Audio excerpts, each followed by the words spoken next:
Ferdy Sambo dituntut pidana seumur hidup oleh Jaksa Penuntut Umum. Selanjutnya besok terdakwa Putri Chandrawati dan Richard Eliezer yang akan mendengarkan tuntutan dari JPU. Dan untuk membahas lebih lanjut mengenai tuntutan Ferdy Sambo dan tuntutan bagi terdakwa lainnya dalam kasus pembunuhan Brigadir Yosua, kami akan langsung membahasnya bersama pakar hukum pidana Hipnu Nugroho. Selamat sore Prof. Hipnu. Prof. Hipnu, tadi kita sudah dengarkan bersama-sama tuntutan jaksa adalah pidana seumur hidup. Bagaimana tanggapan Anda? Apakah memang ini sudah sesuai begitu? Ya, gini Mbak Zakia, untuk sesuai dan tidak sesuai kita bicara dari aspek normatif dan aspek sosiologis.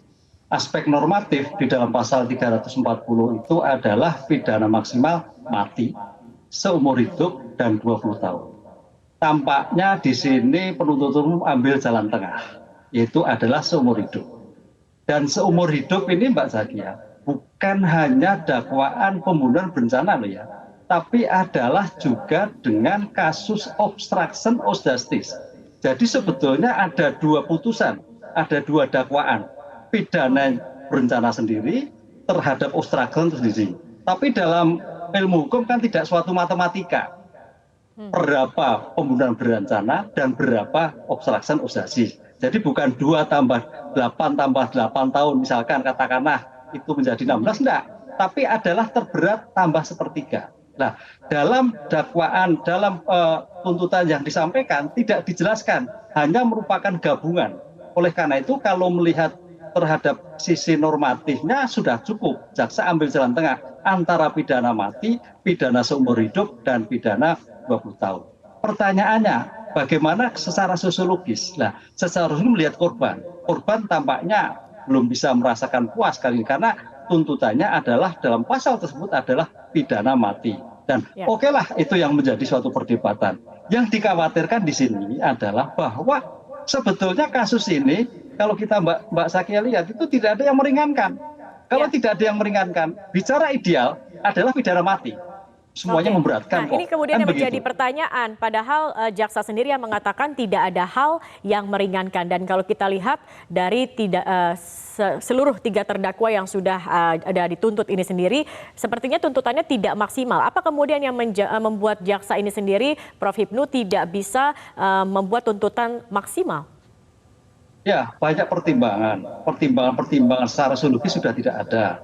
Kan gitu. Karena kalau kita melihat pidana mati, saya melihatnya pidana mati di Indonesia itu juga selama ini kalau kita lihat tidak mati-mati, Mbak. Banyak kasus pidana mati di Indonesia, apalagi narkotika. Itu tidak ada yang dieksekusi. Ini juga jadi suatu tanggung jawab. Saya kira penuntut umum berpikir, wah kalau sampai pidana mati, bagaimana eksekusinya? Tunggunya sampai di mana? Ini menjadi PR di Indonesia. Belum lagi pertentangan-pertentangan di antara tokoh-tokoh asasi manusia. Sehingga jalan tengah sebagai seumur hidup ini suatu yang tepat dan eksekusinya bisa dilaksanakan. Saya melihatnya seperti itu.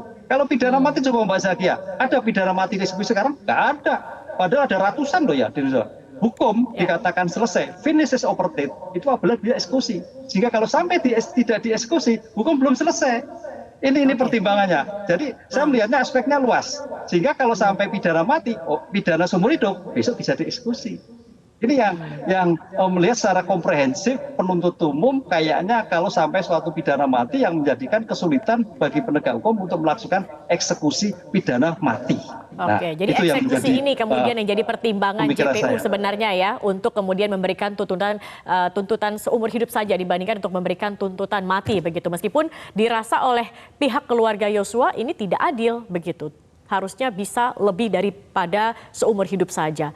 Prof. Hipnu, kalau kemudian berkaca kita melihat dari tuntutan terhadap Ferdy Sambo, kemudian Ricky Rizal dan Kuat Ma'ruf begitu. Untuk pembacaan sidang tuntutan esok terhadap Putri Chandrawati dan Richard Eliezer, bagaimana Anda melihatnya kalau kita berkaca pada apa yang sudah menjadi tuntutan dari jaksa penuntut umum ini?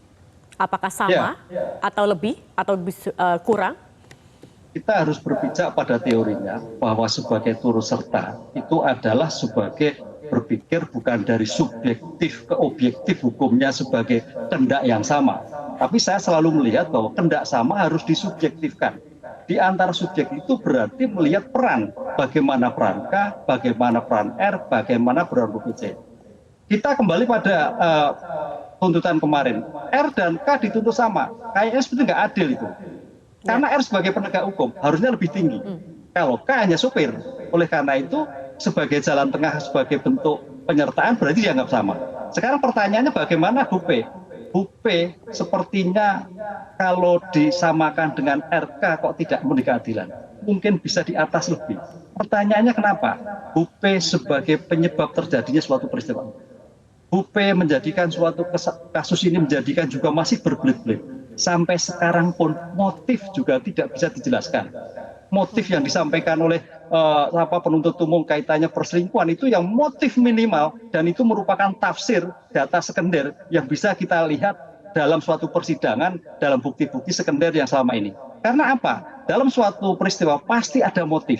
Pasti itu ada motif. Walaupun bukan unsur, tapi harus dijelaskan. Maka mau tidak mau penuntut umum menjelaskan ada motif. Nah, sekarang pertanyaan apakah Bu PC sama dengan P? Saya kira tidak. Apakah dengan F? Juga tidak. Harusnya lebih tinggi. Karena saya katakan tadi, peran masing-masing itu sangat menentukan subjektivitas. Apalagi sebagai istri mau tidak mau pasti tahu apa yang dilakukan suaminya terjadi suatu tindak pidana ini. Sehingga hal-hal yang bersifat tangis itu saya kira tidak mempengaruhi keadilan yang akan dilakukan. Sehingga dan dengan demikian ada suatu perbandingan antara pelaku satu, turut serta satu, turut serta dua maupun turut serta tiga. Inilah yang menimbulkan keadilan. Jadi tidak menjadikan suatu sama. Oleh karena itu berkaca pada yang dituntut kemarin antara RK dan sama, mudah-mudahan Bu P ada lebih sedikit dari suatu tuntutan jatuh. Karena apa, Mbak Zakia? Karena kalau salah seperti ini, hal yang kita lihat secara umum, nanti hakim menjatuhkan di bawah dari tuntutannya. Kan itu. Di bawah 2/3 biasanya. Oleh karena itu sangat-sangat juga menjadikan tidak ada keadilan bagi pihak keluarga. Mudah-mudahan hakim bisa menuntut lebih. Bisa jadi. Bisa jadi. Hakim akan menuntut lebih apabila memang bukti oke. Makanya tergantung nanti besok bagaimana penasihat hukum mengkonstruksikan konsep perencanaan. Bagaimana penasihat hukum mengonstruksikan bagaimana turut serta. Kalau itu bisa meyakinkan hakim, berarti hukumnya ringan. Kalau tidak bisa meyakinkan, hakim bisa melampaui hukuman bagi PC ini sama dengan Verdi Sambo. Ya, memang sama, tapi kan tidak menembak. Bu PC tidak menembak, perannya hanya turut serta yang tidak bisa melakukan pencegahan, memberikan informasi. Ini yang harus dibedakan. Satu, kedua, sebagai faktor yang meringankan, Bu PC seorang perempuan. Asas feminisme biasanya menjadikan suatu tolak pikir tersendiri, apalagi terkait masih anak-anak. Ini yang menjadikan makanya tidak mungkin seumur hidup, tapi adalah di atas R maupun di atas K. Baik, terkait dengan Richard Eliezer kan juga memiliki peran sebagai justice kolaborator. Apakah ini akan kemudian menguntungkan dan juga tuntutannya akan jauh lebih ringan dibandingkan dengan para terdakwa lainnya? Ya, secara konsep justice kolaborasi diatur dalam suatu undang-undang LPSK. Bahwa JC adalah berperan dalam memberikan kontribusi di dalam pemeriksaan perkara dari pra-adjudikasi sampai adjudikasi. Nah, disinilah maka undang-undang memberikan suatu reward. Rewardnya ada pengurangan hukuman. Dalam hal ini besok adalah pengurangan tuntutan karena masih tuntutan. Oleh karena itu besok kalau jaksa sampai mempertimbangkan bahwa JC-nya diterima, maka Eliezer akan dituntut lebih rendah daripada E maupun R. Tetapi sebaliknya seandainya, kita bicara seandainya, kalau JC-nya ditolak berarti juga sama antara R dan K. Tapi kayaknya enggak, karena Eliezer kita melihat dari perkembangan pembuktian memberikan kesaksian yang betul-betul runtut, jelas dan bisa mematahkan pendapat-pendapat yang lain. Karena apa? Permasalahan ini kan tidak ada CCTV. Jadi seolah-olah Eliezer itu bicara sendiri, padahal itu suatu bicara yang merupakan kolaborasi dengan hubungan dengan bukti-bukti yang lain. Sehingga prediksi saya kalau enggak mungkin 4 atau 3. Di bawah 5 lah, mudah-mudahan di bawah 5 kaitannya dengan tuntutan yang dilakukan oleh penuntut. Oke, kalau untuk Richard Eliezer Anda memprediksi di bawah 5, bagaimana dengan PC?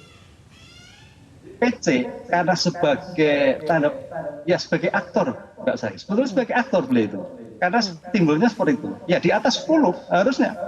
Jadi di atas R maupun K perannya. Peran sentral itu sebetulnya K kasihan Pak FS. Pak FS itu kan karena mendapatkan informasi yang mungkin informasi salah atau keliru, karena kemarin hasil poligraf, hasil psikologi forensik bahwa Pak FS itu dalam arti suhu pendek, kan begitu kan, gampang marah. Ya itu yang akibatnya seperti ini, informasi yang tidak dicerna sehingga terjadi suatu kasus ya sudah tidak bisa ditarik kembali, sehingga hukumlah yang akan menentukan bahwa ini ada suatu tindak pidana yang harus dipertanggungjawabkan. Oke, gitu, baik. Baik, Pak Prof Hipnu, tetapi kalau Anda mengikuti dari awal persidangan hingga saat ini di sidang tuntutan, apakah menurut Anda apa yang dituntut oleh JPU ini memang sudah sesuai, sudah semestinya, atau Anda melihat bahwa sepertinya JPU main aman saja begitu? Ya, enggak. JPU itu wakil negara. Berpikir dari subjektif mewakili negara, mewakili masyarakat, mewakili korban. Oleh karena itu ketika berpikir mewakili negara itu berpikir dari subjektif mewakili negara, tapi objektif hukumnya. Artinya apa? Ketika peran yang terjadi misalkan K, oh ternyata K itu hanya sebagai ikut-ikut, ya hanya 8 tahun. Kan itu. Satu. Seandainya juga dalam kasus tertentu, seandainya kalau memang tidak terbukti ya dituntut bebas. Kan di dalam penuntutan itu ada namanya asas dominus litis, pengendali perkara. Mau ditingkatkan tergantung bukti, mau diturunkan juga mungkin buktinya kurang. Disinilah yang akan menjadikan suatu parameter sebagai bentuk asas dominus litis dalam pengendalian suatu perkara, mana yang terbukti berarti tinggi, mana yang kurang bukti rendah, mana yang tidak terbukti sama sekali diputus bebas, dimintakan bebas. Oke, baik. Terima kasih banyak Prof Hipnu Nugroho, pakar hukum pidana. Kita akan lihat besok bagaimana sidang tuntutan terhadap Putri Chandrawati dan juga Richard Eliezer. Apakah akan sesuai begitu dengan tadi prediksi dari Prof Hipnu, kalau Richard Eliezer bisa di bawah 5 tahun, kalau Putri Chandrawati mungkin di atas 10 tahun begitu ya Prof Hipnu ya. Terima kasih sudah bergabung bersama kami di Metro hari ini.